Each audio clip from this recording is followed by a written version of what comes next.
Ito pang isang nasunog ngayong araw ang gusali ng DPWH sa Quezon City. Dahil dyan, nagsuspesya tuloy ang ilan na baka raw sinadya ito para masunog ang mga ebidensya sa flood control. Pati nga ilang senador nagduda. Nagbabalik si Faith Del Mundo.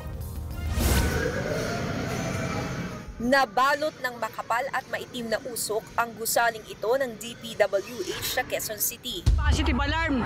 Location DPWH building.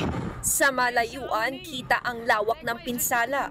Sa malapitan, kitang nagmula ang sunog sa gusali ng Bureau of Research and Standards.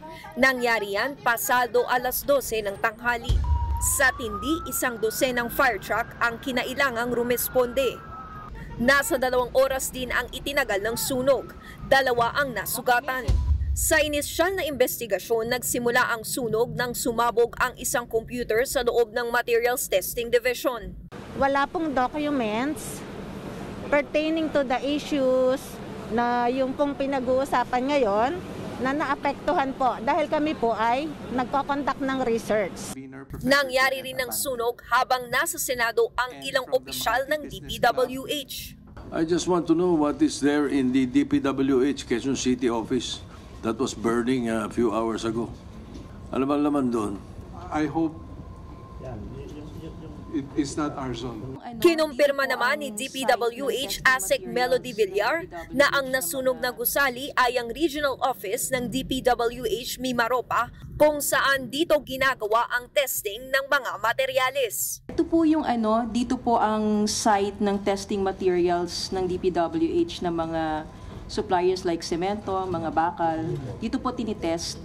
So, we are looking into it already. Pero ito po yung testing site.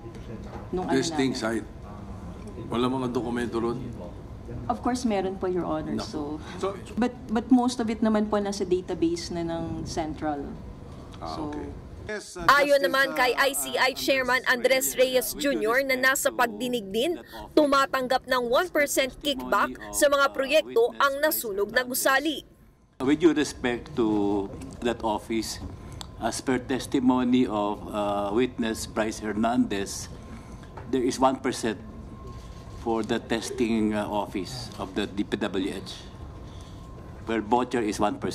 So the 1% documentation is gone. Sa Mimaropa, matatagpuan ang probinsya ng Mindoro na nabulgad din sa Senado na may talamak na GUS at substandard flood control projects. Pero ayon sa DPWH, walang dokumentong may kinalaman sa flood control scandal ang nasa loob ng nasunog na building.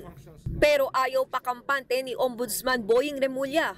Pinaiimbestigahan pa rin daw niya ito sa NBI at PFP para malaman kung sinadya ang sunog para mawala ang mga ebidensya. Disturbing that in a place like Quezon City, masusunog yung records ng isang office na maraming investigation pa ang kinakailangan mangyari.